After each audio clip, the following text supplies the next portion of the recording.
Salam kasih, salam jumpa kembali dengan kami Majelis Gereja HKBP Parung Panjang. Saudara yang terkasih dalam Yesus Kristus, ada 3 hal yang akan dihadapi oleh seseorang dalam hidupnya. Yang pertama adalah ilmu, wawasan yang dia peroleh selama hidup ini. Yang kedua adalah yang namanya iman, mempercayai akan segala sesuatu berdasar keyakinannya dengan Tuhan. Yang ketiga adalah yang akan dihadapinya, yang diterima dalam hidupnya adalah penderitaan, tantangan dan cobaan, rintangan di tengah-tengah kehidupan ini. Yang menjadi persoalan adalah ketika penderitaan datang, apa yang dipakai oleh seseorang untuk menghadapinya? Karena jika dipakai ilmu, banyak orang-orang pintar yang tidak bisa menghadapi persoalan hidupnya menjadi putus asa dan bahkan bunuh diri. Oleh sebab itu, kita pasti semua menerima yang namanya ilmu, kepintaran. Tetapi untuk hal menghadapi yang namanya pencobaan, penderitaan, tantangan, perlu ada yang namanya iman kepada Tuhan, sehingga kita dikuatkan. Berdasarkan itulah kami membuat renungan yang akan menguatkan saudara untuk menghadapi setiap persoalan-persoalan. Dan biarlah melalui renungan ini saudara boleh menemukan jawaban-jawaban yang Tuhan berikan kepada saudara menghadapi setiap persoalan-persoalan kehidupan. Selamat menikmati renungan yang disampaikan oleh majelis gereja ini, dan biar renungan ini menjadi berkat bagi kita, bagi gereja kita juga. Amin.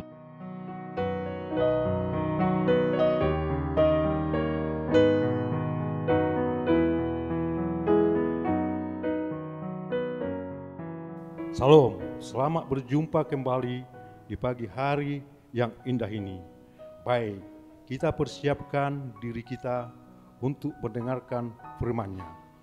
Mari kita berdoa.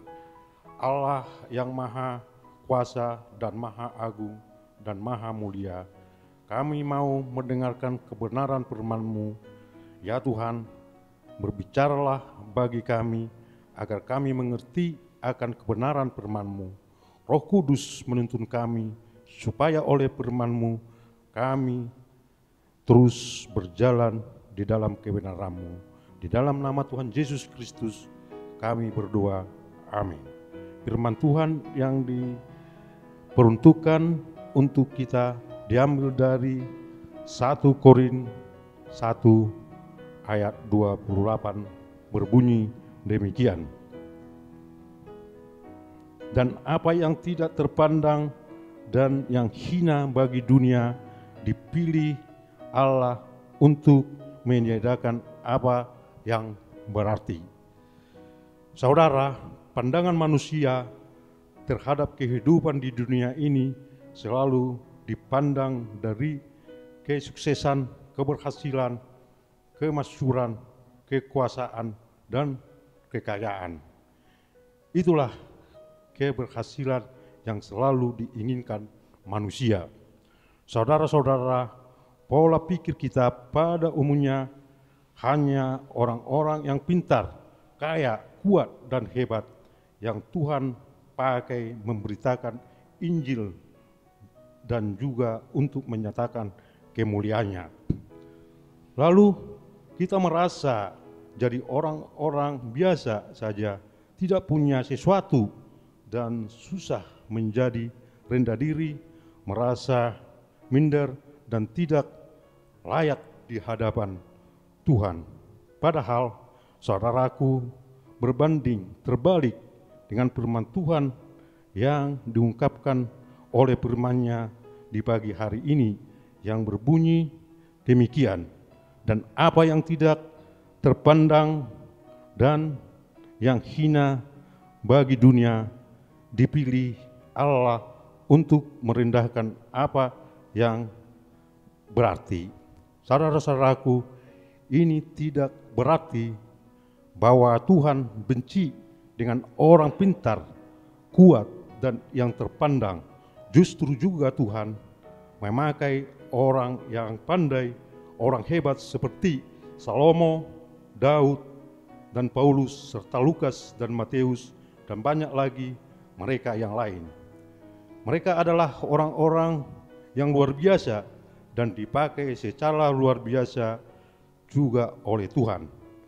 Akan tetapi firman Tuhan mau ungkapkan di sini, saudara, Tuhan mau tekankan di sini adalah bahwa standar dan nilai dari Allah itu sendiri dengan standar dan nilai yang diterima oleh manusia dan dunia ini.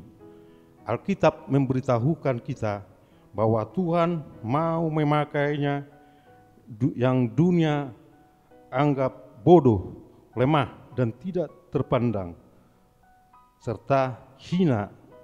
Untuk apa? Untuk merendahkan apa yang dianggap kuat, pintar, kaya oleh dunia dan mengandalkannya. Seolah-olah Tuhan mau berkata, Tuhanlah yang dapat melakukan jauh lebih banyak daripada yang kita doakan atau yang kita pikirkan. Jadi saudara, kita boleh merenungkan kembali ke belakang menurut firman Tuhan ini dan kuasa kasih-Nya bagi umat manusia, di mana dengan akal manusia dengan tidak dapat diterima kenyataan hidup yang dialami. Kisahnya demikian. Ada seorang kehidupan keluarganya sangat menderita, miskin dan sengsara, dan dia sendiri hidup terlunta-lunta di emperan stasiun kereta api, dan kehidupannya hanya bisa terbaring, tidak dapat berjalan karena dia lumpuh. Hidupnya sangat hancur dan tidak berguna dan tidak bermanfaat lagi. Karena itu orang tidak memperdulikan dia. Bahkan negara pun tidak hadir untuk memandangnya karena kehidupannya dan dia sendiri tidak ada manfaatnya lagi di mata manusia dan dunia. Akan tetapi walaupun penderitaannya yang dialami dan dirasakan tidak membuat dia dikasihani oleh dunia ini, tapi ia hanya berharap Tuhan dapat mengasihi dia. Kasih Tuhan itu nyata bagi kehidupannya sehari-hari. Walaupun banyak orang yang lewat dari hadapannya, ada juga tangan-tangan yang digerakkan oleh Tuhan untuk memberi dia makan dan minum. Akan tetapi Tuhan berkata lain. Justru di mata Tuhan dialah Dr. E.L. Nommensen yang diutus untuk misi pekerjaan pekabaran Injil atau untuk menyampaikan kabar baik ke bangsa Batak. Sekarang kitalah jemaatnya sebagai saksi hidupnya, dan kita sekarang menjadi saksi untuk mewujudkan rencana Tuhan yang lebih besar lagi di parung panjang ini sekarang dan untuk masa yang akan datang. Untuk itu saudara-saudaraku yang dikasihi Tuhan Yesus Kristus, jangan sekali-sekali hidup dengan memegahkan diri di hadapan Tuhan.